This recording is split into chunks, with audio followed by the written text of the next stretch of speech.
আল্লাহ বা এমনি এমনি দুনিয়ায় পাঠাইনে। এই দুনিয়া জমিনে আল্লাহ একটা কাজ করতে পাঠিয়েছে। ওই আমার বান্দারে দুনিয়া জমিনে আমি সব তোকে দেবো। এ জমিন আমার, এ আসমান আমার, এ চাঁদ, এ সূর্য সবই আমার, এ গাছপালা আমার। আমি আল্লাহ তোদের জন্যই সব কিছু বানিয়েছি। আমি আল্লাহ আসমান থেকে পানি দিই। আমি আল্লাহ বা তোদের জন্য সব কিছু দিয়েছি।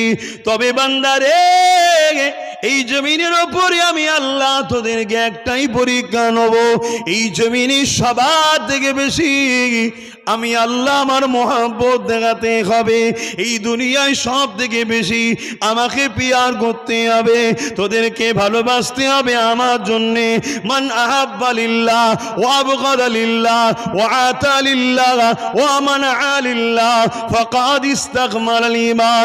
ভালোবাসবি আমার জন্যে, দুশ্মনী করবি আমার জন্যে, আত্মীয়তা করবি আমার জন্যে, সম্পর্ক বিচ্ছেদ করবি আমার জন্যে, কারো দল করবি আমার জন্যে, কারো থেকে মুখ ফিরিয়ে নিবি আমার জন্যে। ওরে আমার বান্দা বান্দি রে, যাদের দিলে শুধু আমি আমি আমি আমি আল্লাহ তাদের জন্য চিরশান্তির মেহমান খানা জান্নাত রেখে দিয়েছি। আরো জোরে বলুন সুবহান।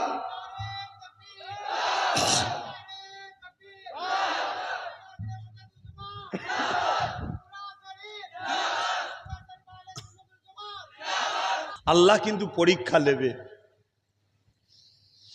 আল্লাহ কাকে কখনো ধন দৌলত দিয়ে পরীক্ষা নেয়, কখনো কাউকে ধন দৌলত কিনে নিয়ে গরিব বানিয়ে পরীক্ষা নেয়। আল্লাহ পাক কাউকে সংসার জীবনে জড়িয়ে দিয়ে পরীক্ষা নেয়। আবার কখনো আল্লাহ আওলাদ সন্তানদেরকে নিয়ে পরীক্ষা নেয়। আবার কখনো আল্লাহ জালিম হুকুমাতের আন্ডারে রেখে তাদেরকে পরীক্ষা নেয়। তবে মনে রাখবেন, যত নবী আলাইহিস সালামরা এসেছিলেন, প্রতিটা কম বেশি নবীদের ওপরে জালিম হুকুমারান, জালিম শাসক দ্বারা অত্যাচার করে পরীক্ষা নেওয়া হয়েছে। এ যুবকেরা, মুসা নবী থেকে নিয়ে, ঈসা নবী থেকে নিয়ে, জাকারিয়া নবী থেকে নিয়ে, এবং কোরআনে 7 জন যুবকের কথা আছে। আল্লাহ পাকের ওলি বান্দা যুবকদের কথা আছে। সূরা কাফের মধ্যে যে যুবকগুলো সেই সময়ের একজন জালিম শাসক ছিল, যে শাসক নাকি মূর্তির উপাসনা করত, সেই শাসকের অত্যাচার থেকে ঈমানকে হেফাজত করার জন্য ওই 7 জন বেশি বারাতে আছে। আল্লাহ পাকের ওই যুব বান্দাগুলো লোকালয় ছেড়ে দিয়ে পাহাড়ের এক গুহাতে গিয়ে আশ্রয় নিয়েছিল। এ যুবকেরা, তরুণীরা, বাপেরা, এইভাবে যুগে যুগে যুগে আল্লাহ তার মাহবুব বান্দা বান্দিদেরকে পরীক্ষা নেয়। এই পরীক্ষায় যারা ধৈর্যের সাথে, সবরের সাথে আল্লাহকে খুশি করার জন্যে কামিয়াবি হতে পেরেছে, আমার আল্লাহ তাদেরকে চিরশান্তির আরামের ঘুম কবরে রেখেছে এবং পরকাল তাদেরই জন্য চিরশান্তির জান্নাত আছে।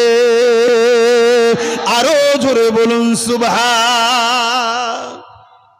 বেশিরভাগ নবীদের ওপরে সমস্ত দিকের পরীক্ষাটা নেওয়া হয়েছে। তা নবীদের ওপরে যে পরীক্ষা নেওয়া হয়েছে, ওই পরীক্ষা কিন্তু আমাদের ওপরে আল্লাহ নেয় না। অত কঠিন নিনে আমরা সহ্যও করতে পারবো না।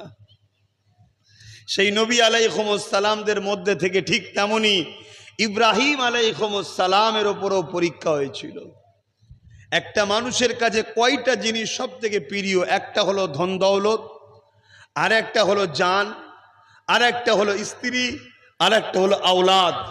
এই 4 দিক দিয়েই আল্লাহ ইব্রাহিম নবী আলাইহিস সালামকে পরীক্ষা নিয়েছে। ইতিহাসের বাদা সাক্ষী দেয়, ইব্রাহিম আলাইহিস সালামের সময়ে নমরুদ নামে একজন জালিম অত্যাচারী শাসক ছিল। তরুণেরা সেই শাসকের অত্যাচারের কাছে আল্লাহ ইব্রাহিম নবীকে পরীক্ষা নিয়েছে। আবার ইব্রাহিম নবী যখন দুনিয়া জমিনে কোনো সন্তান হচ্ছিল না, 90 বছর পার হয়ে যাবার পর আল্লাহ পাক একটা বাচ্চা দিলেন, যার নাম হলো ইসমাইল। ওই ইসমাইল সহ স্ত্রীকে আল্লাহ মক্কা জায়গাতে রেখে দিয়ে আসার হুকুমটা করলেন। এটাও তিনার জন্য পরীক্ষা ছিল। আর এর থেকেও কঠিন পরীক্ষা হলো, আবার ওই বাচ্চা যখন একটু বড় হয়ে গেল, আল্লাহ পাক বলেছেন, ইব্রাহিম রে, ওই বাচ্চাটাকে আমি আল্লাহ আমার জন্য কুরবানি করে দাও। এ যুবকেরা, তরুণেরা, বাপেরা, এ নওজওয়ানেরা, আল্লাহ পাক বলতে লেগেছে, ইব্রাহিম রে, তুমি আমাকে কতটা ভালোবাসো। এ যুবকেরা, তরুণেরা, তোমার আমার আব্বা জান হযরত ইব্রাহিম খলিলুল্লাহ আল্লাহকে সব থেকে বেশি ভালোবেসেছে। এই ভালোবাসার পরীক্ষা আল্লাহ নিতে লেগেছে হযরত ইসমাইলের জন্য। যে খবে দেখলেন, তোমার প্রিয় বাচ্চাকে আমার জন্য কুরবানি করে দাও। হযরত ইব্রাহিম নবী সঙ্গে সঙ্গে 100 দুম্বাকে কুরবানি করলে। আবার দ্বিতীয় দিন যে খবে দেখলেন, 100 বা 200, টোটাল 200 বা 300 কুরবানি করে দিলে। তৃতীয় দিনে আবার যখন খবে দেখলে, এ যুবকের হযরত ইব্রাহিম আলাইহিস সালাম ওই সময় সন্তানকে জিজ্ঞাসা করতে লাগলে, এ বাবা ইসমাইল, আমি তোমাকে আল্লাহর জন্য কুরবানির হুকুম খবে দেখেছি, তুমি কি বলছো বলো। হযরত ইসমাইল আলাইহিস সালামের কথাটাকে মন দিয়ে শুনবে। আব্বাজান, আপনি আমাকে ধৈর্যশীল হিসাবে পাবে। আপনার উপরে যা হুকুম হয়েছে, আপনি সেই হুকুমটাকে পালন করুন। অন্য কেউ হলে বলতো, যেটা আপনি ভুল স্বপ্ন দেখেছেন, কিন্তু ইসমাইল নবী জানে আমার বাপ নবী, নবীদের স্বপ্ন কখনো ভুল হয় না, ওটা দলিল হয়। তাই এটা হুকুম করা হয়েছে, এটা খব নয়, এটা হুকুম। অতএব আপনি হুকুম পালন করুন, আমাকে ধৈর্যশীল হিসাবে আপনি পাবেন। আপনি ভেবে দেখুন তো, প্রেম কাকে বলে? কি গো, আল্লাহ পরীক্ষা নেবে না নেবে না? তাহলে আল্লাহ যদি আমাদেরকে কখনো পানি দিয়ে পরীক্ষা নেয়, গরম দিয়ে পরীক্ষা নেয়, ঝড় দিয়ে পরীক্ষা নেয়, গরিব করে পরীক্ষা নেয়, অভাব দিয়ে পরীক্ষা নেয়, কোনো জালিম হুকুমরানের ছায়াতলে রেখে পরীক্ষা নেয়,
চাঁদ সূরজ আর গ্রহ তারা, জিন ইনসান আর ফারিস্তারা।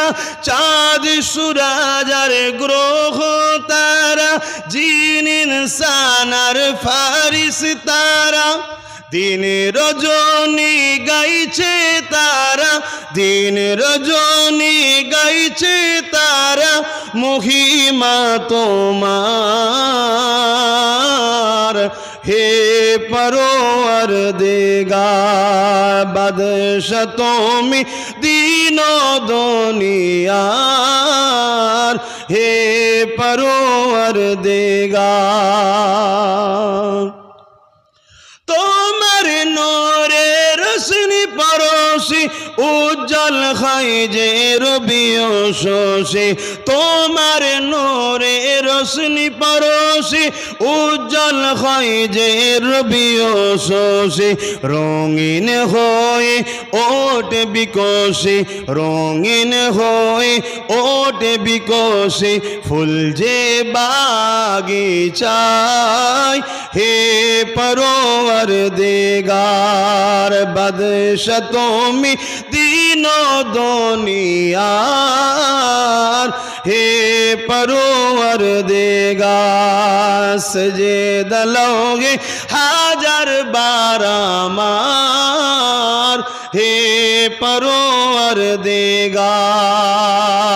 আল্লাহুম্মা সাল্লি আলা সাইয়্যিদিনা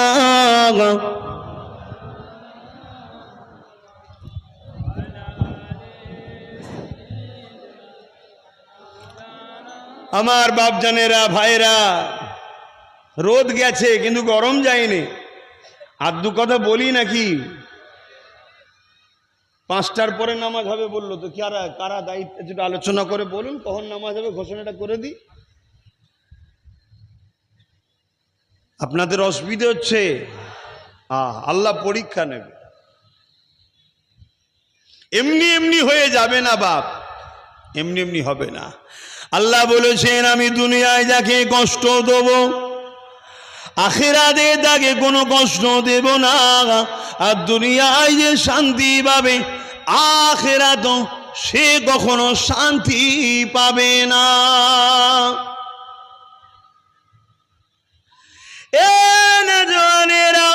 जिनके ना बनाने अल्लाह कुल कायनात के बनातेন না সেই নবী পাক আল্লাহ কত পরীক্ষা নিয়েছে সেই নবী পাকের উপরে কত দিক দিয়ে পরীক্ষা নেওয়া হয়েছে তাহলে তোমাকে আমাকে আল্লাহ বিনা পরীক্ষায় ছেড়ে দেবে এটা কেমন করে তুমি আমি ভাবতে লেগেছি তবে হ্যাঁ এটা শুনে রেখে দিন আল্লাহ তোমার আমার নবী নূহ নবীর খাতিরে তোমার আমার জন্য পরীক্ষাকে বড় আসান করেছে বড় সহজ করে দিয়েছে কেননা নবী আমার সারা জীবনটা তোমার আমার জন্য কেঁদেছে রওজা মোবারকে এখনো কাঁদতেছে নবী পাকের খাতিরে আল্লাহ উম্মতে মুহাম্মাদির জন্য সব দিক দিয়ে কাজ কাম ইবাদত বান্দেগি পরীক্ষা সবটাকে বড় আসান বড় সহজ করে দিয়েছে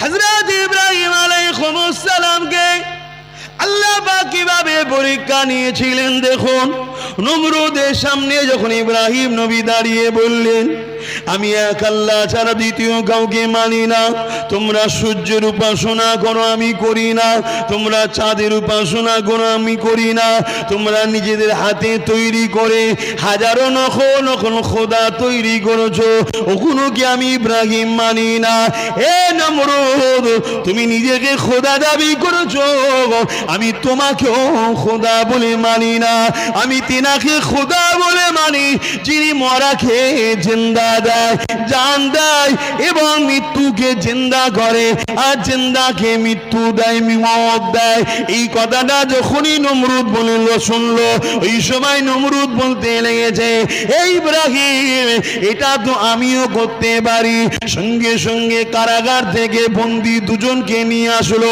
একজনের কালকে ফাঁসির অর্ডার ছিল আর একজনের কালকে জামিন হয়ে যাবার ব্যাপার ছিল ইব্রাহিম নবীর সামনে নিয়ে এসে ওই সময় নমরুদ কি করলো যার কালকে ফাঁসির অর্ডার ছিল তাকে নমরুদ রিহাই করে দিল দিয়ে বলতে লাগলো ইব্রাহিম রে দেখো এর কালকে মৃত্যুর খবর ছিল আমি একে জিন্দা করে দিলাম একে জীবন দিলাম হায়াত দিলাম একে বাঁচিয়ে দিলাম আর কালকে যার মরণের ফাঁসি দিবার কথা যে মৃত্যু রেহাই দিবার কথা ছিল আজাদ হয়ে যাবার কথা ছিল নমরুদ তাকে মৃত্যুদণ্ড দিয়ে দিল গেল। ইব্রাহিম নবী মুচকি হাসলেন, কিন্তু তর্কে গেলেন না, কেননা আব্বা বুঝিয়ে দিল মূর্খ সঙ্গে তর্ক করতে না।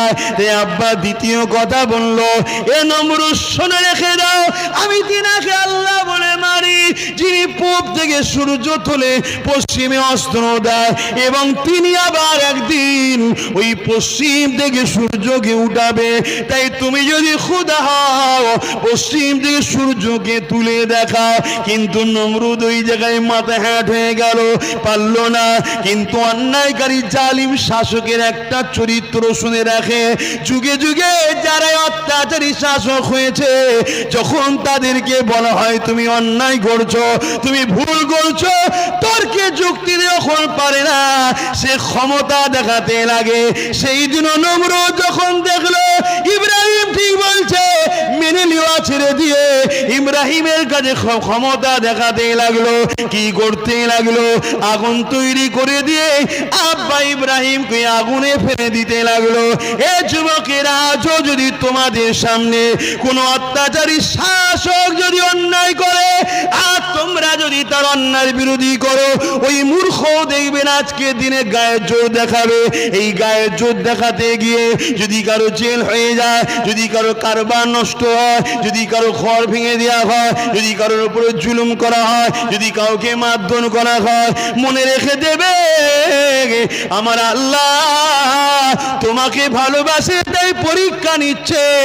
এই পরীক্ষায় তোমাকে ধৈর্য সবরের সাথে সত্যের পক্ষে দাঁড়াতে হবে। আরো জোরে বলুন সুবহান। তবেই তো তুমি ইব্রাহিম নবীর সন্তান। ইব্রাহিম নবী মুসলিম জাতির পিতা, জানেন তো নাকি?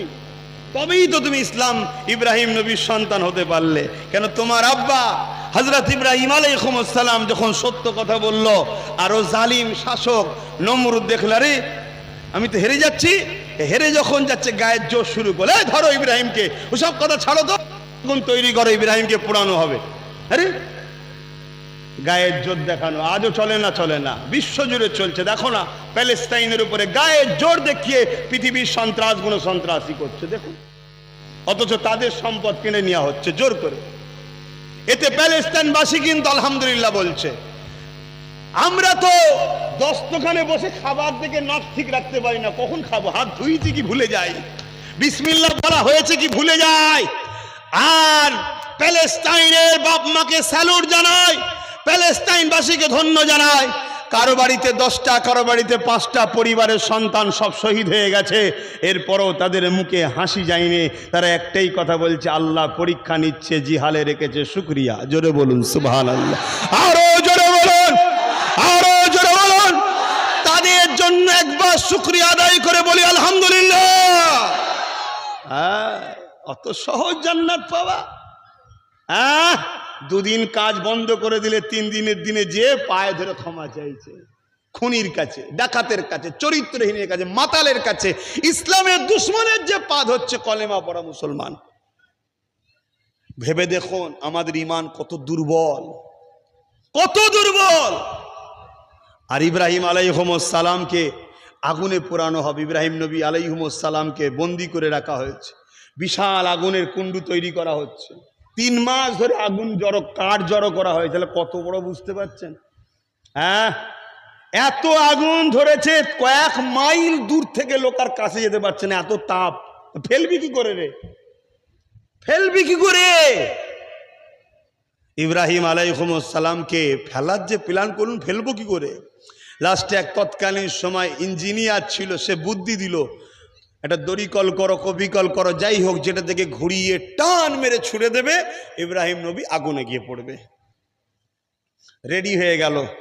তোমার আমার আব্বাকে, ইব্রাহিম নবীকে আগুনে বসানো হয়েছে, দুলানো হচ্ছে বা টানা হচ্ছে। এবার রশ্মিটা কেটে দেবে, ছুটে গিয়ে আগুনে উড়ে গিয়ে বসবে। বলো তো দেখি, তোমার আমার যদি কেউ বলে এটা আগুন কাটা হবে, তোমার আমার কি দশা হবে? আর এখানে পুরো আগুনে, এবং এত তাপ, কয়েক মাইল দূর থেকে লোক কাছে যেতে পারছে না। শুনছো কি বলছি? আব্বার মুখে কোনো চিন্তাও নাই, কোনো কষ্টও নাই, কোনো ভয়ও নাই, হাসি মুখেই বসে আছে। হাসি মুখেই বসে আছে। বাপের ছেলে শুধু দাবি করলে একটু তো খসলত থাকা দরকার। আহা, ওই সময় আল্লাহ আবার পরীক্ষা নিচ্ছে। আল্লাহ এই মুহূর্তেও পরীক্ষা নিচ্ছে।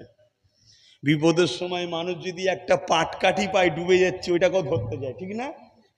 পাটকাঠি কি বাঁচতে পারবে? কিন্তু না, মানুষ দিশেহারা হয়ে যায়। তো এইরকম বিপদে তো মানুষ দিশেহারা হয়ে যাবে।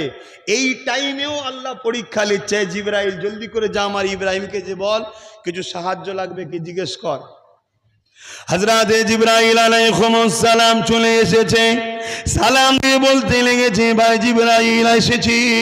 ও হযরত ইব্রাহিম কিছু সাহায্য লাগবে কি বলো।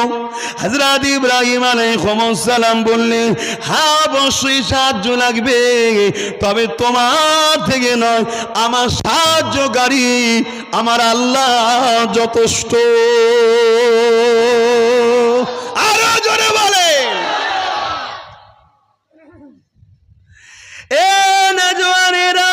ইমান কাকে বলে শোনেন। প্রেম আল্লাহর উপরে কতটা দেখেন, ভক্তি বিশ্বাস আল্লাহর উপরে কতটা দেখেন। অন্ধকার হয়ে গেলেই মনে করি মনে হয় আর দিন আসবে না। না না, এটা তোমার ভুল ধারণা। নদীর এক পার ভাঙে আর এক পার গড়বে, এটাই হলো সিস্টেম। কখনো এ পার ভাঙবে, ও পার গড়বে, আবার ও পার গড়বে, ভাঙবেই পার গড়বে, এটাই হলো সিস্টেম। তবে মনে রেখে দিও, অন্ধকার কখনো থাকে না, একদিন না একদিন আলো অবশ্যই ফুটে ওঠে। তাই বলে দিয়ে যায়, ঘাবড়াবার কিছু নয়, চিন্তা করার কিছু নয়, ধৈর্য হারা হবার কিছু নয়। সর্বসময় নিজেকে আল্লাহর পক্ষে রাখো, রাসূলুল্লাহর পক্ষে রাখো। আল্লাহ ও নবী হলেন ন্যায়ের পক্ষে, সত্যের পক্ষে, গরিবের পক্ষে, মানবতার পক্ষে, ইনসাফের পক্ষে, ইনসানিয়াতের পক্ষে। কেউ যদি বলে আমি আল্লাহর পক্ষে, অথচ চুরি করে বা চোরকে সাপোর্ট করে, সে মৃত্যু কাজ্জাব মুনাফিক, তাকে বলা হয়। কেউ যদি বলে আমি রাসূলুল্লাহর পক্ষে, অথচ সুদ খায় বা সুদখোরকে সাপোর্ট করে, সে কখনো আল্লাহ রাসূলের পক্ষে থাকতে পারে না। এ যুবকেরা, হযরত ইব্রাহিম আলাইহিস সালাম এইভাবেই যখন বলতে লাগলেন, জিবরাইল সাহায্য অবশ্যই লাগবে আল্লাহর, তোমার কাছে নয়। এই সময়তে দড়িটা কেটে দেওয়া হলো। আল্লাহ পাক আগুনকে হুকুম করে দিল, এ আগুন রে, আমার ইব্রাহিমের জন্য শান্তিদায়ক হয়ে যা, ঠান্ডা হয়ে যা। না না, শান্তিদায়ক হয়ে যা। আগুন জ্বলবে, তার মধ্যে আবার শান্তি থাকবে, এটাই তো হলো আল্লাহু আকবার। পানি দিয়ে তো আগুন বন্ধ করা যায়, ছাই ধুলো টুলো দিয়েও তো বন্ধ করে দেওয়া যায় না। আগুন জ্বলবে, তার ভেতরে শান্তি থাকবে, এটাই হলো আল্লাহু আকবার। আল্লাহু আকবার মানে কি? আল্লাহ সব থেকে মহান। জোরে বলুন সুবহানাল্লাহ। তাহলে আল্লাহ বললো না আগুন বন্ধ হয়ে যা, বললি বন্ধ হয়ে যেত। আল্লাহ সেটা বললো না। আল্লাহ বললো আগুন আমার ইব্রাহিমের জন্য শান্তিদায়ক হয়ে যা, আরামদায়ক হয়ে যা। 3 দিন ধরে পড়ে আছে, আগুন জ্বলছে। 3 দিন পরে ইব্রাহিম নবীর চাচা আজর, আজও অনেকের চাচা ঠিক এরকম আজর টাইপের আছে না? নাই, নিজের ভাইপোকে কাফের, অত্যাচারী, সুদখোর, গাঁজাখোর, মুশরিকদের জন্য নিজের কলেমা পড়া ভাইপোকে মারে, জুলুম করে, আছে না নাই? এটা আওয়াজদার আছে না নাই? তো সেই দিন ছিল, আজকে থাকবে না? এ তো যুগে যুগে থাকবে রে বাবা। তা ইব্রাহিম নবীকে ফেলে দিয়েছে, আজর বড় খুশি। ইব্রাহিম নবীর চাচা ছিল, তা ওই চাচা নমরুদের বাড়ির ছাদে উঠেছে, প্রাসাদে উঠে দেখছে আমার ভাইপো 3 দিন হয়ে গেছে পুড়ে, কয়লাটা একটু দেখি কমসে কম। উঠে দেখছে ইব্রাহিম নবী ফুলের বাগানে ঘুরছে ফিরছে, খাচ্ছে। জোরে বলুন সুবহানাল্লাহ। আরো জোরে বলুন নারে দেবে। আহা, আল্লাহু আকবার। আল্লাহ কি না পারে? হ্যাঁ, সেই ঈমানটুকু তো রাখতে হবে। তাহলে আল্লাহর পরীক্ষা দেখছেন। আব্বাজান ইব্রাহিম আলাইহিস সালাম বলেছিলেন, এ বিশ্বে মানুষ রেখে দাও, ও হযরত জিবরাইল রে, এই আগুনে আমাকে ফেলা হচ্ছে, নমরুদ আমাকে আগুনে ফেলছে, এটা আমার আল্লাহ দেখতে লেগেছে। আমার আল্লাহ যদি তিনি চান আমি নমরুদের আগুনে পুড়ে ছাই হয়ে যায়। আমি একবার নয়, দুবার নয়, তিনবার নয়, আবার যদি আল্লাহ জান দেয়, আবার ইব্রাহিমকে ফেলে দেয়, ইব্রাহিম আবার পুড়ে ছাই হয়ে যাবে। আবার যদি আল্লাহ পুনরায় ইব্রাহিমকে সৃষ্টি করে, আবার জান দেয়, এভাবে 1000 বার যদি বাঁচায়, 1000 বার যদি পুড়ে ছাই হতে হয়, এতে যদি আমার আল্লাহ খুশি হয়, আমি আমার আল্লাহর জন্য 1000 বার পুড়তে রাজি আছি। এ যুবকেরা তাহলে বলো তো দেখি, হকের পক্ষে, গরিবের পক্ষে, এতিমের পক্ষে থাকার জন্যে আল্লাহ তোমাকে ভালোবেসে পরীক্ষা নেবার জন্যে তোমাকে যদি জেল খাটিয়ে আল্লাহ খুশি হয়, তুমি আল্লাহর জন্য জেলে যেতে রাজি আছো না? না। আল্লাহ যদি তোমার রুজির রাস্তা বন্ধ করে দিয়ে কিছুদিনের জন্য তোমাকে পরীক্ষা নিয়ে তিনি যদি খুশি হয়, এই যুবকের বাপেরা, মায়েরা, রেজেকের মালিক তো তিনি, মায়ের পেট থেকে তো কিছুই নিয়ে আসি না, তিনার খুশির জন্য কেন আমরা মন খারাপ করি? অতএব আল্লাহর খুশির জন্য যত রকম সমস্যা আসুক না কেন সবটাকে মেনে নিতে রাজি। তবে জীবনে কোনোদিন অন্যায় সঙ্গে আপোষ করতে রাজি না, জীবনে কোনোদিন আল্লাহ বিরোধী কাজ করতে রাজি না, জীবনে কোনোদিন কোরআনের দুশ্মনের সঙ্গে হাত মিলাতে রাজি না, জীবনে কোনোদিন মসজিদ মাদ্রাসার দুশ্মনের সঙ্গে হাত মিলাতে রাজি নয়, জীবনে কোনোদিন রাসূলুল্লাহ সামনে যে আঘাত করে তার সঙ্গে হাত মিলাতে রাজি নয়, যে আল্লাহর সঙ্গে অংশীদার করে। এ যুবকেরা, তরুণেরা, যতই সমস্যা আসুক না কেন তাদের সঙ্গে হাত মিলাতে কখনো রাজি নয়। এতে যদি হাত কাটতে হয় কেটে নি, এতে যদি ধর থেকে কল্লা আলাদা করতে হয় করে দি, কোনো অসুবিধে নাই। কেননা আমরা তো এজিদি নয়, আমরা তো হোসাইনি। আরো জোরে বলুন সুবহান আল্লাহু আকবার। ইয়া রাসূলুল্লাহ, মনে থাকবে, মনে থাকবে। কি বলছো? যদি থাকে জান্নাত। আমি তোমায় জোর করতে আসিনি যে আমার কথা না শুনলে তোমাকে মারা হবে, জুলুম করা হবে, কেস করা হবে। না না না, ইসলামের জোর চলে না। তোমরা আমার বাপ দাদার নাতি পুতা মুরিদের ঘরের ছেলে বলে ভালোবেসে নিয়ে এসেছো। হক কথাটা মেসেজ দিচ্ছি, নিবার হয় নাও, না নিবার হয় না নাও। আমি হুজুর হতে পারি, সাহাবাদের থেকে দামি নয়। আমি মুফতি হতে পারি, ইমামে হোসাইনের থেকে দামি নয়। আমি পীর সাহেব, পীরজাদা, আলেম উলামা, ইমাম হতে পারি, মনে রেখে দেবে ইমাম মালিকের থেকে দামি নয়। ইমাম মালিককেও সময়ের শাসক অনেক অত্যাচার করেছিল, জানেন না? বেতের আঘাত, ডেলি 100টা করে বেতের আঘাত দিত, শুধু বলেছিল আমার কথা মেনে নাও। ইমাম মালিক বলেছিল মানব না। লাস্টে বেতের আঘাত খেতে খেতে খেতে খেতে হুজুর একদিন ইন্তেকালকে পছন্দ করে নিলেন। কেন? ইন্তেকাল তো হতেই হবে, কিন্তু সময়ের শাসকের কাছে ইমাম মালিক মাথা নত করেনি। আর আজকে পীর সাহেব, মুফতি সাহেব, হাজি সাহেব, ইমাম সাহেব, মৌলানা সাহেব সামান্য ভিক্ষা যদি পায়, মাথা নত তো দূরের কথা, আরো যদি কিছু দিতে হয় বল সেটাও দিয়ে দেবে। মানে এমন হাল হয়ে গেছে, ফ্রিতে বিষ পেলে সেটাও খেয়ে নেবে। আল্লাহ হিদায়েত করুক আমাকেও, আমাদেরকে। বলুন আল্লাহুম্মা আমিন। কষ্ট দিচ্ছে নাকি আমার কথাগুলো? কিছু করার নেই বাপ। চিনি বড় মজার জিনিস, কিন্তু বড় বিমারের জিনিস। করেলা কিন্তু মজার নয়, কিন্তু উপকারের জিনিস। কথা মাথায় ঢুকছে না? ঢোকে না। হক কথা কোরআন বলছে, রসুল বলছে, তেতো লাগে। কাদেরকে? মুনাফিকদেরকে। কাদেরকে? আমার রসুল যখন হক কথা বলেছিল আবু বকর সিদ্দিককে তেতো লাগেনি, আবু জেহেলকে তেতো লেগেছিল। তো সেই নবীর গোলাম, নবীর দিনের একজন নগণ্য খাদেম, আজ যখন আমি কথা বলবো, আজকের আবু জেহেল ও তার চালাদের তেতো লাগতে পারে। এর জন্য কি হক কথা বলা বন্ধ করে দেবো? এই মেম্বারটা কি রাসূলুল্লাহর মেম্বার তো নাকি? এটা নবীর পক্ষে কথা বলার জন্য নিয়ে এসেছেন। হ্যাঁ, খুব ভালো ধারে বোঝে। আমরা গোশ খাওয়াকে কুরবানি মনে করলাম, আমরা গোশ খাওয়াকে কুরবানি মনে করলাম না। 10 লাখ 20 লাখ টাকা দিয়ে গোশ খাওয়ার জন্য কুরবানি করার নাম কুরবানি নয়। আগে নিজেকে আল্লাহর জন্য কুরবান করার নাম হলো কুরবানি। তুমি আগে পরীক্ষা দাও আল্লাহর কাছে, তুমি তাকে কত ভালোবাসো। তুমি নিজেকে তার জন্য কুরবানি করতে পারবে? আমি হুজুর আমার মুরিদরা কুরবানি দিচ্ছে, আমি না দিলে হয়? লিয়াই 2, 4, 10টা 20টা, ও আলাদা জিনিস বাপ। ও কুরবানির কিছু দাম নেই, ও গোশ খাওয়া হবে। তা কুরবানি গোশ খাবার নাম নয়, সারা বছর তো গোশ আল্লাহ খাওয়াচ্ছে। কুরবানি জিলহজ মাসের বৈশিষ্ট্য কি? জিলহজ মাসের মূল বৈশিষ্ট্য হলো আল্লাহ এই মেসেজটা দিচ্ছে, আমার বন্ধু ইব্রাহিম কেমন তাকওয়া পরেজগার ছিল, কেমন মোহাব্বতে ইলাহি ছিল, কেমন আমার ওপরে ভরসা, তাকুল আল্লাহ, আমার ওপরে কেমন ভরসা ছিল। এটা ছিল ইব্রাহিম নবী মেসেজ। সেই মেসেজ তৈরি করো তোমরা। নিজের ছেলেকেও যখন বলেছে আমার রাহে কুরবানি কর, রাস্তা দিয়ে নিয়ে যাচ্ছে, শয়তান এসে বলছে ইব্রাহিম 90 বছরে একটা ছেলে পেলে, একটা খব দেখেছো, তাকে জবাই করতে চলে যাচ্ছ, যদি ছেলে আর না হয়? শুনছেন না শোনেননি?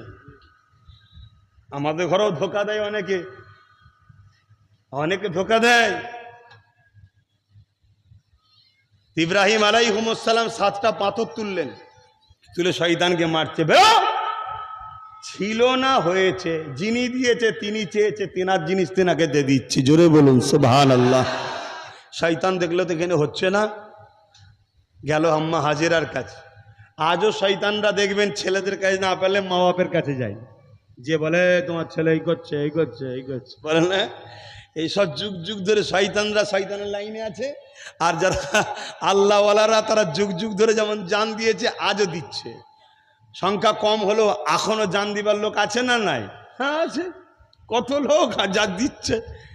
তো যাই হোক, আম্মা জান হাজেরাকে যে বলছে, হাজেরা কত কষ্ট করলে, ওই মরুভূমিতে পানি ছিল না, ঘর ছিল না, কিছু ছিল না, সাপা মারুয়া ছুটলে পানির জন্যে, সেই বাচ্চাকে আজকে তোমার স্বামী কুরবানি করতে নিয়ে যাচ্ছে, আল্লাহর খুশির জন্য উৎসর্গ করতে নিয়ে যাচ্ছে, তুমি ছেড়ে দিচ্ছ? আম্মা হাজেরা 7টা কাঁকর তুললেন, তুলে বলছে এ মালাউন বেঈমান শয়তান, বেরো মর। কথা বুঝে আসছে? আমি হাজেরা ধন্য মনে করি, পৃথিবীতে হাজারো মা রয়েছে, কারো বাচ্চাকে আল্লাহ চাইনি, হাজেরার বাচ্চাকে আল্লাহ পছন্দ করেছে।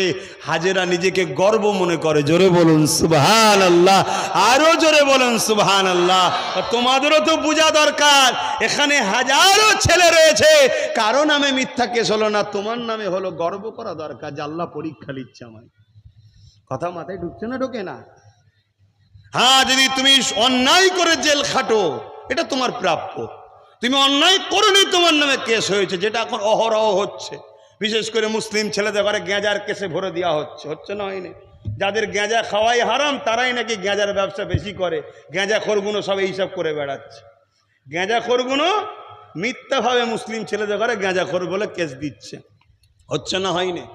হ্যাঁ, তবে যারা এটা করছে আল্লাহ পরীক্ষা নিচ্ছে, তোমাদের কথা ঠিকই, আল্লাহ ছাড় দিচ্ছে তাদের ঘরে, এটাও ঠিকই, কিন্তু ছেড়ে দেয়নি, এটা মনে রেখে দেবে। সব দেখতে পাবে, যুগে যুগে যা ঘটেছে আবার ঘটবে, চিন্তার কোনো কারণ নেই। তো যে কথা বলছিলাম, আম্মা জান হাজেরার কাছেও যখন পারল না, এই নিদর্শনগুলো আল্লাহ রেখেছে কেন? যাতে করে আমাদের সঙ্গে যখন এরকম ঘটনা ঘটবে, এগুলোকে দেখে অনুভব করতে পারি, আরে ওই দিন তো আরো অনেক কঠিন পরীক্ষা হয়েছিল, আজকে হালকা হচ্ছে, একটু সবর করি, একটু ধৈর্য ধরি, ঠিক না? আম্মা জান হাজেরার কাছে যখনও পারল না, তখন ইবলিস শয়তান কি করলো? ছোট্ট ইসমাইল আলাইহিস সালামের কাছে গেছে। এ বাবা ইসমাইল, তোমার আব্বা তোমাকে নিয়ে যাচ্ছে, ঝাড়াওয়ালা ছুরি দিয়ে জবাই করবে, লাগবে, কাটবে। কথা বুঝে আসছে না? নানান দিক দিয়ে ভয় দেখাচ্ছে। হাই হাই হাই হাই, জান্নাতি বাচ্চাদের ঘরে কখনো রুকা যায়? আল্লাহর থেকে সরানো যায়? ইসমাইল আলাইহিস সালামও 7টা কাঁকর তুলেছে, এই শয়তান মালাউন বেরো। আমি ইসমাইল ধন্য, পৃথিবীতে এত বাচ্চা থাকার পরও আল্লাহ আমাকে পছন্দ করেছে। জোরে বলুন সুবহানাল্লাহ। আরো জোরে বলা যাবে না? নারী দিবে, নারী দিবে। আহা, ইসমাইল আলাইহিস সালাম তিনি গেলেন, গিয়ে বলছেন আব্বা এই জন্যে আমাদেরকেও পাথর মারতে হয়, জানেন তো নাকি? যারা হাজি, আচ্ছা বলুন, যারা পাথর মারেন ওখানে কি শয়তান আছে? এখানে একটু হাজি সাহেব আছেন, আপনারা পাথর মেরেছেন তো, তো শয়তান ওখানে আছে নাকি মারছেন? বলবেন তো হ্যাঁ শয়তান ওখানে আছে। শয়তান তো সব পাড়ায় পাড়ায় ঘুরে বেড়ায়। এই শয়তান পাড়ায় পাড়ায় আছে না নাই? এই যে বদমাইশি, সুদ খাওয়া, জেনা করা, ব্যভিচারী করা, খুন করা, এগুলো কি শয়তানের অসাথেই হচ্ছে? তো শয়তান ওখানে আছে কে বলল? না, এই ইয়াদগার, এই স্মৃতিটা আল্লাহ বানাবে কেন? যাতে করে এই ইতিহাসটা মানুষ স্মরণ করে যে আল্লাহর রাহে একজন কুরবানি করছে, হচ্ছে একজন লিজাচ্ছে এবং তার আম্মাকেও শয়তান ধোঁকা দিয়েছে। তা আগামী দিন তোমাকে একজন মৌলানা আল্লাহর রাহে ডাকছে, আর আজকের দিনের ইবলিসের অনেক চালা তোমাকে বিভিন্নভাবে বুঝিয়ে বাজিয়ে আল্লাহ থেকে সরাতে চাইছে। তা সেই দিনের শিক্ষা থেকে তোমায় শিক্ষা নিতে হবে। হাজারো বাধা এলো, তুমি আল্লাহর রাহ ছেড়ে দিও না। জোরে বলুন সুবহানাল্লাহ। এজন্য এই সিস্টেমটাকে চালু আছে। পাথরটা মারার সময় তো প্রশ্ন উঠবে, ভাই এখানে পাথর মারবো কেন? এখানে শয়তানকে মারতে হয়। শয়তান, এটা পাথরটা শয়তান নাকি? ও তো থাম মানুষের তৈরি কর না। এখানে ইব্রাহিম আলাইহিস সালাম না, প্রথম ইব্রাহিম নবীকে এখানে ধোঁকা দিয়েছিল। ও কেন ভাই? না এই আল্লাহর রাহে যেছিল, আল্লাহর থেকে সরাতে চেয়েছিল। আচ্ছা আচ্ছা, তারপরে আম্মা হাজেরাকে ধোঁকা দিয়েছিল। আচ্ছা আচ্ছা আচ্ছা, তারপরে ইসমাইল আলাইহিস সালামকে ধোঁকা। এই ইতিহাসটা যে মানুষ শোনে, জানে, সেই থেকে শিক্ষা নেয়। তাহলে ইতিহাসের শিক্ষা আল্লাহ আমাদের ঘরে শিখাচ্ছে না শিখাইনি? কথা বুঝে আসছে? হ্যাঁ। তো ভাইয়ের অসুবিধা হচ্ছে মনে হচ্ছে আপনাদের এবারে? হ্যাঁ, আরে রোদ তো কমেছে, আবার অসুবিধা হবে কেন? ছেড়ে দেবো? আমাদের ওই ছেলে বুঝে গেল, কি গো বলবো না, কষ্ট হচ্ছে ছেলেদের মনে হচ্ছে যে বলবো। হযরত ইসমাঈল আলাইহিস সালাম তিনি বললেন, আব্বা আপনি আল্লাহর হুকুম পালন করেন, আমাকে সবরকারী হিসেবে পাবেন। হাতে পায়ে দড়ি বেঁধে দেওয়া হলো। আব্বা আপনি চোখে কাপড় বেঁধে নেন কেন? বাপ আর বেটার মধ্যে ময়াটা কে দিয়েছে? আল্লাহ। যখন সংসার করেন বেটার কোনো ময়া ছিল? যেই শুনেছেন পরীক্ষা করেছে, বাচ্চা এসেছে, সঙ্গে সঙ্গে সেই দিন থেকে ওই দেখুন একটা টান, ভয় ঢোকার পরেই শুধু আর স্ত্রীর জন্য নয়, স্পেশাল একটা টান দেখুন চলে গেল। এই যে আপনার হৃদয়ে আর একজনের জন্য টান কে দেয়? আচ্ছা বাচ্চা দুনিয়ায় আসেনি, কিন্তু ডাক্তার বলছে কাল বাদ পরশু আসার ডেট আছে। আপনি এক সপ্তাহ আগে থেকেই বাজার করছেন, কাপড় কিনছেন, দুলনা কিনছেন, করেন না করেন না? এই যে টানটা অটোমেটিক হচ্ছে, এটা কে দেয়?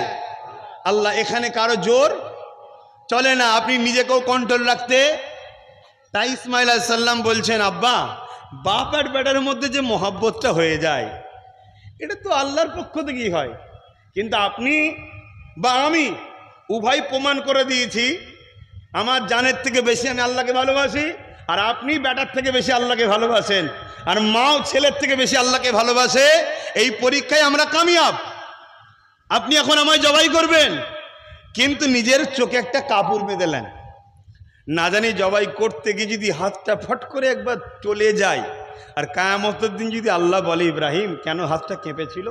আমি ইসমাইল চাই না আমার আব্বা কিয়ামতের দিনে উঠবে, সেদিন যেন এমনও প্রশ্ন হোক, আমার আব্বা কিয়ামতে উঠবে, আমার আল্লাহ ফারিস্তাদেরকে দেখিয়ে বলবে, এ ফারিস্তা দেখ, তোরা বলেছিলিস মানুষ তৈরি করবে না, আমার ইব্রাহিমকে দেখ, তার বাচ্চাকে আমার রাহে কুরবানি করেছিল। জোরে বলুন সুবহানাল্লাহ, আরো জোরে বলুন সুবহানাল্লাহ।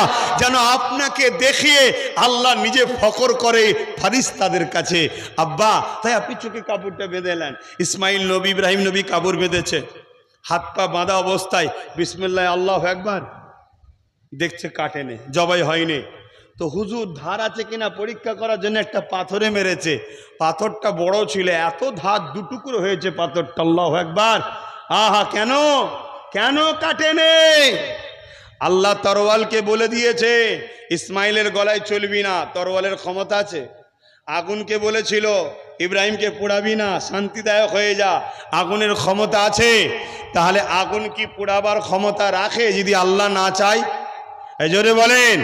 এই সুলতানে হিন্দ গরিবে নওয়াজ আতায়ে রসুল মঈনুদ্দিন আজমিরি সঞ্জালি হুজুর যখন হিন্দুস্তানে এসেছিলেন 40 জন অগ্নি উপাসক আগুনের পূজা করছিল, উপাসনা করছিল।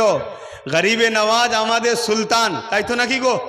কার কার সুলতান গরিবে নওয়াজ? 2 হাত লম্বা করে তুলে বলুন যে আমি ওনাকে সুলতান বলে মানি। হাত লম্বা করে তুলবেন। মারহাবা, নারে তাকবীর, নারে দিবেন, আলহামদুলিল্লাহ, আলহামদুলিল্লাহ। ওনাকে যারা সুলতান বলে মানেন, দ্বিতীয় কাউকে সুলতান বলতে হবে না, উনি আমাদের সুলতান, বেতাজ বাদশাহ। কথা বুঝে আসছে? হ্যাঁ, মনে রাখবেন। তো হুজুর যখন ওই অগ্নি উপাসকদের জিজ্ঞেস করলো তোমরা কতদিন এই আগুনের উপাসনা করছো, তারা বলল 40 বছর। তার আগে আমার বাপ দাদুরা করেছে, তার আগে আরও বাপেরা করেছে। এই আগুনকে আমরা বর্ষাতেও বন্ধ হতে দিই না। কেন করো না? আমাদের বিশ্বাস আগুন দেবতা যাতে আমাদেরকে পুড়িয়ে না দেয়। হজরতে গরিবে নওয়াজ হুজুর বললেন তাহলে এতদিন যখন উপাসনা করেছো, তাহলে আগুন দেবতা খুশি হয়ে গেছে, তোমাদের আগুন দেবতা। একটু হাত দাও না, কেউ দেখি, কেউ হাত দাও। তারা কেউ সাহস পায়? তারা বলছে এটা হয় কখনো? আগুন তো পুড়িয়ে ফেলবে। গরিবে নওয়াজ বলছেন আগুনের ক্ষমতা নেই কাউকে পুড়াতে পারে। জোরে বলুন সুবহানাল্লাহ। যখনই জালালে সে কথা বলে ফেলেছে, আর তারাও বলেছে তাহলে তুমি হাত দাও না। গরিবে নওয়াজকে বলছে তুমি হাত দাও না। গরিবে নওয়াজ বলছে এই বাবারা, আমি তো কখনো আগুনের উপাসনা করিনি, তোরা তো করিস, তোরা দে। তবে বলছি যখন শোন। পাশেই একটা তাদের ছেলে ছিল, এক কিতাবে আছে ছেলে আর এক কিতাবে আছে খড়ম। পাশেই একটা তাদের ছেলে ছিল, ওই ছেলেটাকে কোলে নিয়ে গরিবে নওয়াজ আগুনে ঢুকে গেছে। জোরে বলুন সুবহানাল্লাহ। আর 40 জন চিল্লাচারে ফকির সাহেব মরে মরুকে যাক, আমাদের বাচ্চাটাকে পুড়িয়ে ফেললো রে। চিৎকার চেঁচামেচি, আর এলাকা সব লোকজন জঙ্গলে যারা ছিল সব এসে ঘিরে ফেলেছে, হই হই হচ্ছে। কি ব্যাপার, কি ব্যাপার? আরে একজন দরবেশ ফকির সাহেব বলেছিল আগুনে হাত দিয়ে আমরা দিই না, তাকে দিতে বলেছি, সে একা ঢুকলে নাই হতো। আরে আমার বাচ্চাটাকে সমেত নিয়ে ঢুকে গেছে। কাঁদাকাটি শুরু হয়ে গেছে। ভাই সে যেই হোক, বাচ্চা সবার কাছে প্রিয়। কাঁদাকাটি শুরু হয়ে গেছে। দীর্ঘ সময় পর গরিবে নওয়াজ, আহা কুরবান যাক, আল্লাহু আকবার, বলো আল্লাহু আকবার, আরো জোর বলো আল্লাহু আকবার। হে যুবক, পরীক্ষা হচ্ছে, একটু ধৈর্য ধরো। পরীক্ষা হচ্ছে আমাদের উপরে, ধৈর্য ধরো, মন খারাপ করো না। আমাকেও আমার আল্লাহ পরীক্ষা নিচ্ছে। কথা বুঝে আসছে? তো সেই জায়গায় আমার গরিবে নওয়াজ হুজুর আমার কাপড় ঝাড়তে ঝাড়তে বাচ্চাকে কোলে নিয়ে আগুন থেকে বেরোচ্ছে। জোরে বলুন সুবহানাল্লাহ, আরো জোরে বলুন। এলাকার মানুষ আর বাচ্চার কথা লিবার ভোর কথা মনে নেই, সব গরিবে নওয়াজকে দেখে এবার হুজুরের উপাসনা শুরু করে দিয়েছে গোল হয়ে। হুজুরের নওয়াজুবিল্লাহ। হুজুর বলছেন বাবা এটাই তোমাদের ভুল, তোমরা আগুনের উপাসনা করো, আর আমি মঈনুদ্দিন আগুন যার ইশারায় তৈরি হয়েছে, যার হুকুম মেনে চলে, সেই আগুনেরও মালিক আল্লাহর উপাসনা করি। জোরে বলুন সুবহানাল্লাহ।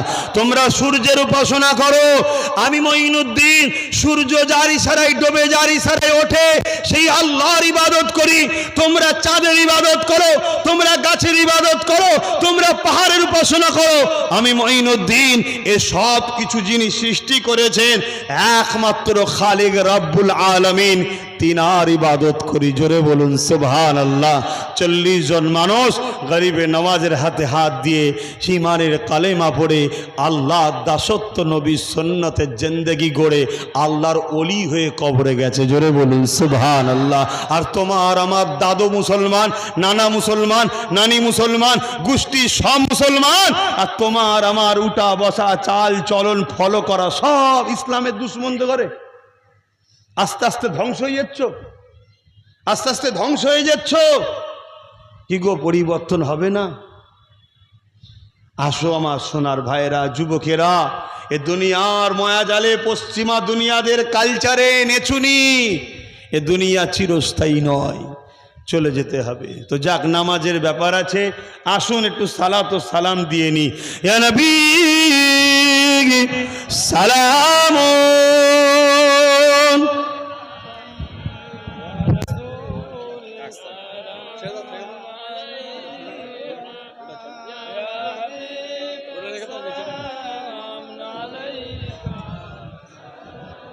কিছু বলার আছে?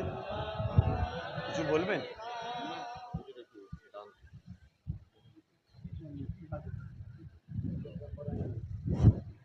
আপনারা রেডি থাকুন। বাপ ভাইরা, ছায়া তো হয়ে গেছে, এখনো কি সেই দূরত্ব বজায় রাখবেন? আপনাদের বলছি না, সেই দূরে দূরে দূরে দূরে সব এখনো দূরত্ব, ছায়া তো হয়ে গেছে। এই ভেতরটাই ঢুকে আসো, এই ভেতরটায় যারা যেখানে আছো থাকো, যারা বাইরে থেকে আসছো এই ভেতরটা ফাঁকা রয়েছে, দেখতে খারাপ লাগছে, ঢুকে আসো। মাশাআল্লাহ, চলে আসো। এই তো কত সুন্দর। এবার তোমরাই বলো কত ভালো লাগছে, বলো তো। হ্যাঁ, কত ভালো লাগছে। এটা কার মাহফিলের সম্মান বাড়াচ্ছে, আমার না কোরআন সুন্নাহ আল্লাহ রসুলের মাহফিল এটা? হ্যাঁ, বুঝতে হয়, কথাগুলো বুঝতে হয়। দূরে থেকে আমার কিছু হবে না। আল্লাহ শুকর করে বলছি, ও আম্মা বিনিআমাতি রব্বিকা ফাহাদ্দিস, অহংকার নয়। আল্লাহ জামানার মুজাদ্দেদের ঘরে পাঠিয়ে কল বানিয়েছে, পিপাসা যদি লাগে তোমাকে আসতে হবে, টেপো পানি পাবে। কিছু বুঝাতে পারলাম? হ্যাঁ, খারাপ নিলেন কি গো যুবকরা? খারাপ নিচ্ছেন? এখন তো সব একটুতেই অভিমান, একটুতেই অভিমান। এত অভিমান কিসের? হ্যাঁ, এত অভিমান কিসের?